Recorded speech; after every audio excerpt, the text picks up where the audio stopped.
Aw yeah, Zach Bryan, baby. Man put out the most popular country album of this year while also being one of the most critically acclaimed. Yeah, he's totes gonna get album of the year at the CMAs.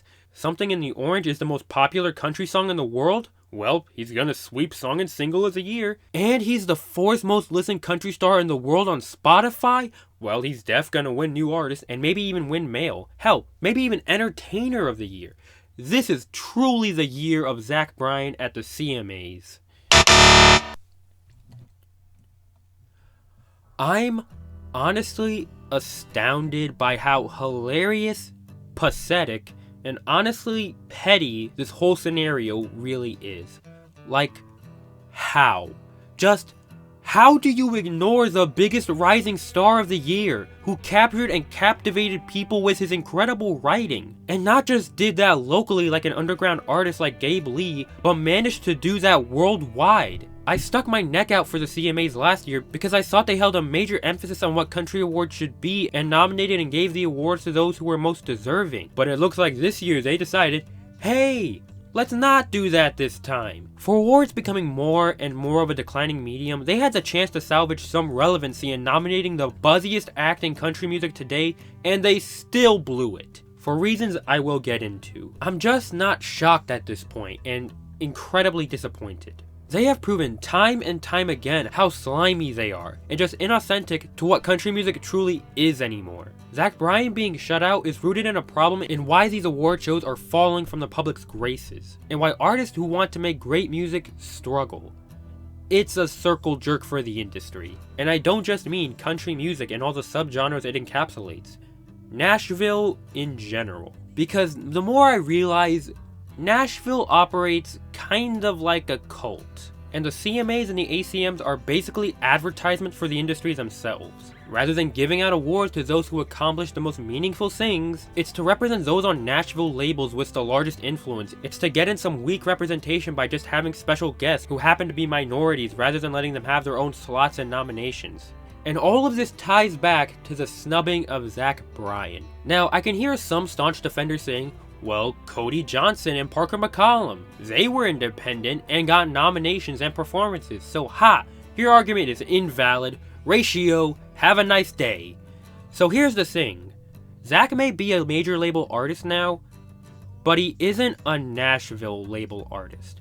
Meaning, while he's signed to Warner Records, he's under the large parent company rather than the other sub ones. He gets the same distribution power of people like Ed Sheeran and Dua Lipa, rather than the lesser power of Warner Music in Nashville. These two might share the same name, but they couldn't be more different. And I don't know if you've noticed yet or not, but the CMAs only nominate artists who are signed to Nashville labels. Cody Johnson's latest album, Human, is one of his first major label deals, but it isn't with a super popular LA label like Warner Records, it's with Warner Music Nashville. Same with Parker being with MCA Nashville. It's because of that silent rules that the CMAs adhere to that the award show is just an exclusive circle jerk fest for all the executives and the labels that come from the Nashville cesspool. Hence why groundbreaking records like Purgatory or A Sailor's Guide to Earth, which need I remind you, won a Grammy, were never nominated because they're represented by people who actually think they're worth a shit. It's because Zach writes all his music himself and doesn't use their resources of musicians, writers, and producers, and went his own way by getting his friends to make his music as good as it is. He got famous on his own and didn't sign a deal with the devil that are most garbage Nashville labels. It's so ridiculously petty that it's almost laughable.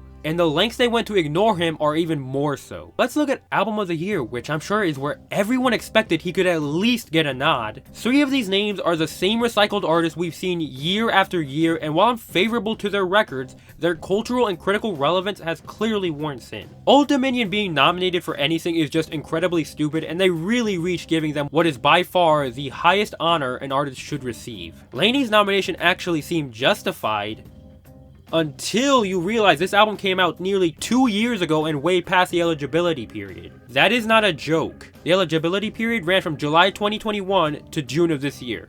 This album came out in February of 2021. It's because of a weird loophole that was just added this year, mind you, that states an album can be nominated past the eligibility period if it peaks on the chart afterwards, which is such a bullshit loophole, because this album peaked in October 2021 at number 40.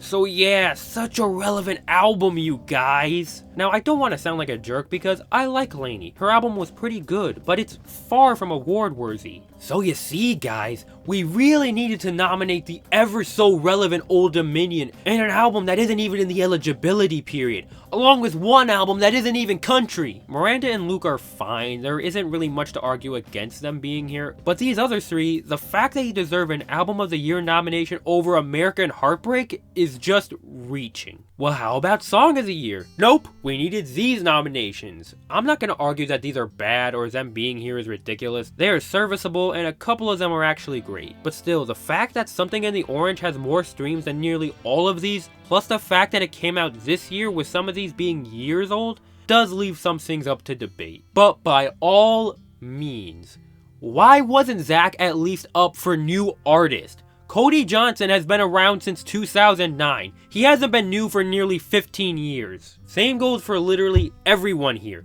None of them are new, and they're only new in their eyes once they sign to a major label. That isn't a joke, look it up. How is it that the man who gained over 10 million listeners on Spotify isn't at least among the nominees? He sure as hell should have won, but the fact that he isn't there is incredibly sad. Like I said, if he isn't on a Nashville label, he doesn't exist to these stuffy old voters. He was never nominated for anything, he wasn't even allowed to perform, he wasn't even goddamn invited. It's pathetic and I hope more people realize that.